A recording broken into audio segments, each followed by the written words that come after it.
So that's what it means by the Maccabees will rise again. Let me repeat, again, very Nietzsche, my opening words, the Jews who will it shall achieve it, you know, et cetera, et cetera, et cetera. So he sees that things are going to get worse. He sees a terrible, I think, I'm not sure, I guess it's Jabotinsky who finally puts it in terms of an earthquake of immeasurable proportions is taking shape before us. Jabotinsky will say that. Jabotinsky will be the heir of Herzl. Now, if you go to Israel, you'll hear Jabotinsky maligned by all kinds of people. But again, he's another secular Jewish, he's a classic scholar who has a clear view of what is facing them as a people, and some of these other people are totally have an unclear view. And whether you like his program or not, you can't argue with the clarity of what he's seeing. And to some extent, Churchill, Herzl is exemplifying that as well. Look at this speech to the first Zionist Congress he gives here, 1897. Imagine that he could have, in 1 year from the degradation of Dreyfus, get a Zionist Congress into motion. That's how effective he was politically. Here's his speech, fellow delegates. I have been granted the privilege of welcoming you. We have 3 days to do what we've come here to do. This is in Basel, Switzerland, which is between the French and German areas.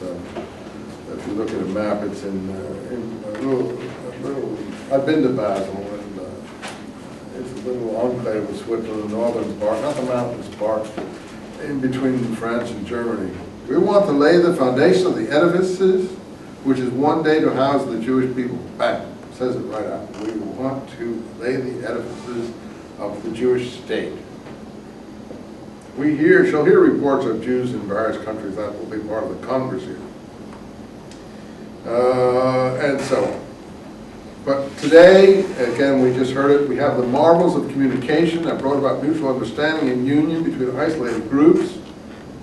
We know we're surrounded by an old hatred, anti-Semitism, etc., but we have the means to deal with this. Our enemies are quite unaware how deeply they wounded the sensibilities of just those of us who were possibly not the primary objects of their attack. The red part of Jewry, which is modern and cultured, he himself, you see, which has outgrown the ghetto and lost the habit of petty trading, was pierced to the heart.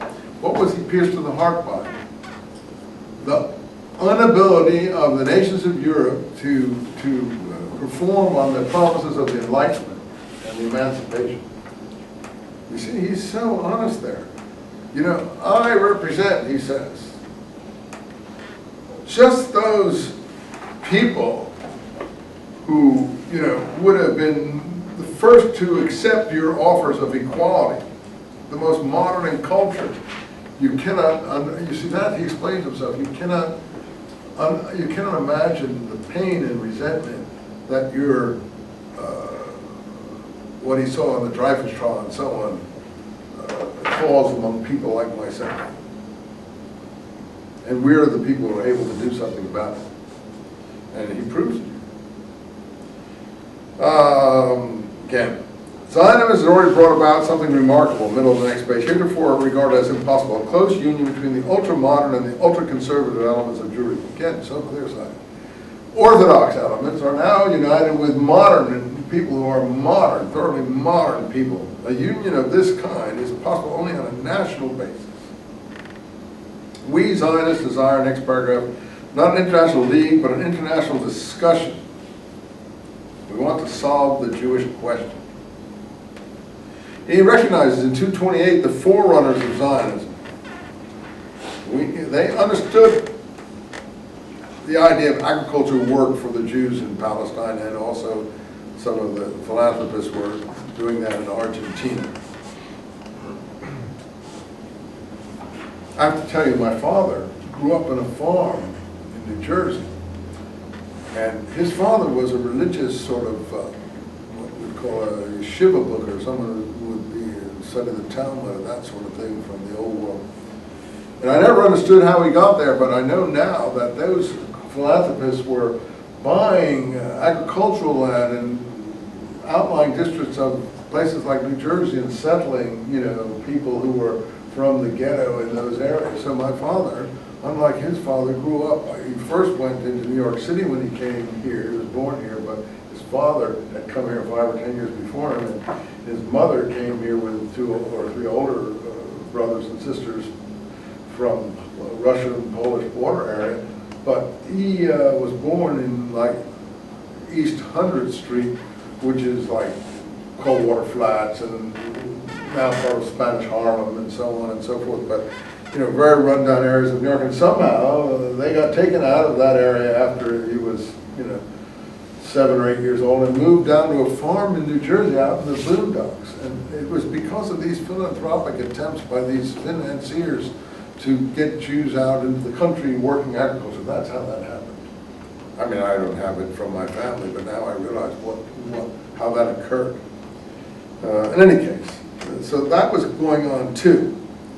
And that would be like around 1910 or so. So I'm aware of that. This was never told me in my family, but I'm now able to perceive that that's what was taking place. It would be idle in the middle of the bottom of that page. So well, anyway, Palestine, Argentina.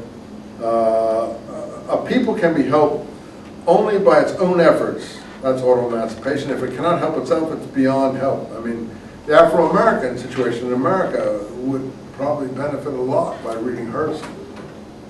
Not to turn, I think, into, you know, the black Muslim direction of things, but just to realize that you have to also do it through your own communal help. That, you know, it can't always be given you. Not that your situation is particularly has been good. No, it hasn't been. But you have to also take the reins of this. The only way to have your own self-respect as well. I think people from a lot of ethnic groups coming to America do understand that.